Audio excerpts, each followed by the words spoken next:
Après un deuxième conseil qui a vu partir Emin, le doyen de l'aventure, Rudy, de l'équipe rouge des Tinago, semble discrètement mener la stratégie sur Koh Lanta, le feu sacré en ce début d'aventure.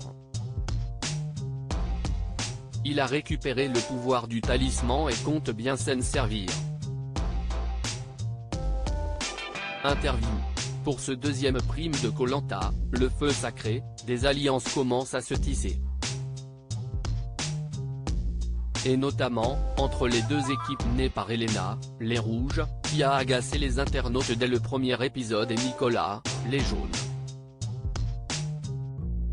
À ce petit jeu, Rudy, candidat charismatique des rouges à qui Nicolas a donné le pouvoir du talisman, semble avoir une longueur d'avance. Très proche de Tania chez les jaunes, il pourrait bien lui venir en aide et s'en faire une alliée. Il revient pour Télé Loisirs sur ses deux premiers épisodes et les forces en présence. Nicolas a compris que ce n'était pas le meilleur des choix. Télé Loisirs, on ne vous voit pas très emballé d'être choisi par Elena dans l'équipe rouge, qu'est-ce qui vous a déplu chez elle, de prime abord?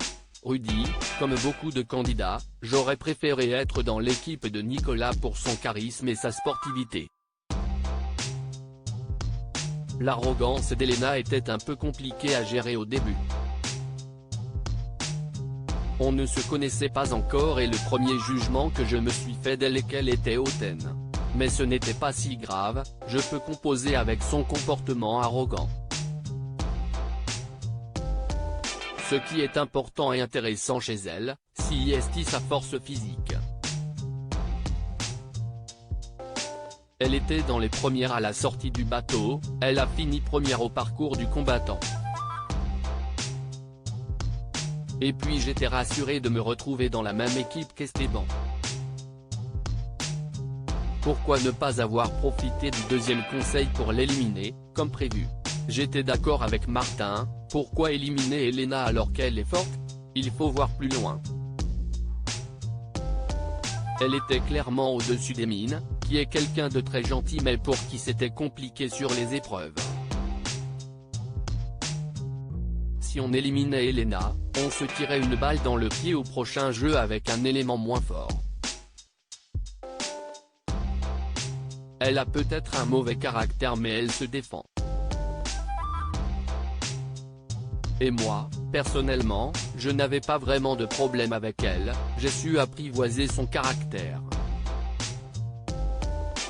Quand on y arrive, on ne voit que ses bons côtés et notamment son côté sportif. Les filles n'aimaient pas son caractère mais on leur a fait réaliser l'intérêt de ne pas l'éliminer, elles ont changé d'avis et ont pris sur elle. Et Esteban avait raison, tactiquement, si on enlevait un garçon, on obligeait les jaunes à mettre de côté un élément fort pour les épreuves. Personne ne me fait peur. Vous avez aussi dit au sujet de Nicolas, chef de l'équipe jaune, je préfère l'avoir avec moi que contre moi. Oui, si j'avais eu le choix. Le but dans Koh Lanta, c'est de rester le plus longtemps possible.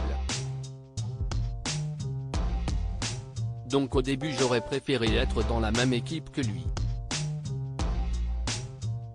Mais je me retrouve en face alors on part à la guerre. Je suis un sportif, personne ne me fait peur. Je préfère avoir un adversaire à ma hauteur donc Nicolas. Avez-vous été étonné qu'il vous choisisse pour vous donner le pouvoir du talisman? Non, je n'étais pas du tout étonné. Nicolas est quelqu'un de droit.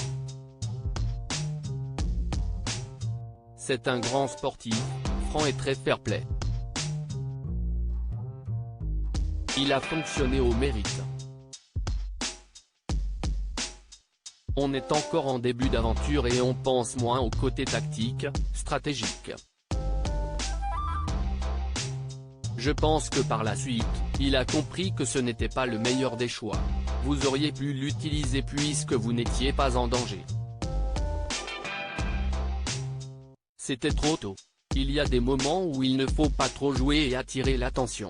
Il fallait que les votes soient une décision collégiale. Mais ne vous inquiétez pas. Il ne finit pas sa phrase, note de la rédaction. Que vous a dit Tania à l'oreille et qui va mettre le feu aux poudres dans la tribu jaune. Juste après le jeu, elle m'a dit qu'elle était clairement en danger. Je me suis dit, mince, c'est chaud pour elle. Comme je vois que par rapport aux épreuves, ça pêche un petit peu et que ça risque d'être elle après Célia, la prochaine sur la sellette, note de la rédaction, je comprends que je peux la rallier indirectement à ma cause. Dans ma tête ça va vite, je garde précieusement l'information. Je me dis que si je pouvais sauver quelqu'un avec le talisman, ça serait elle. Et que forcément elle me rendrait l'appareil. Et les autres se tireraient dessus au conseil. Mon but c'est de foutre la haine dans l'équipe adverse. Ma stratégie est de fédérer. Finalement, si vous vous redonnez mutuellement le talisman, avec Nicolas, vous pouvez vous protéger tous les deux jusqu'à la fin.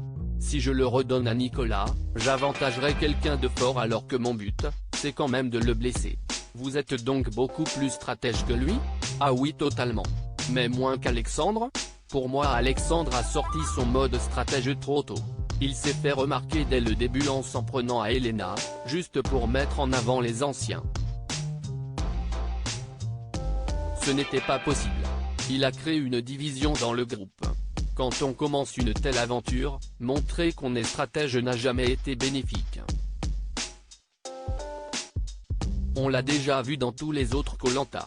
Certains sont super forts en stratégie du début à la fin et s'en sortent, mais ce n'est pas évident. Quel est le stratège de Koh-Lanta pour vous? Il y a deux formes de bonne stratégie, opposées, l'une est moins intelligente que l'autre. Claude était très fort, stratège et intelligent. Il s'est mis tout le monde dans la poche pour diriger les votes au mérite. Comme il était fort il aurait pu faire peur et se mettre tout le monde à dos. A contrario, Ahmad n'était pas très fort physiquement, on se souvient de la natation, et il a essayé de mettre tout le monde dans son camp pour diriger les votes contre les plus forts. Et quelle est la vôtre? J'essaie d'être le gars qu'on aime bien, qui passe partout. Je suis naturellement quelqu'un de très convivial, je m'amuse, je rigole. J'essaie de fédérer et jusque-là, ça marche. À lire aussi pas vu à la télé. On n'a pas le droit de se parler mais. Rudy, Koh-Lanta 2023, révèle ce que lui a dit exactement Tania.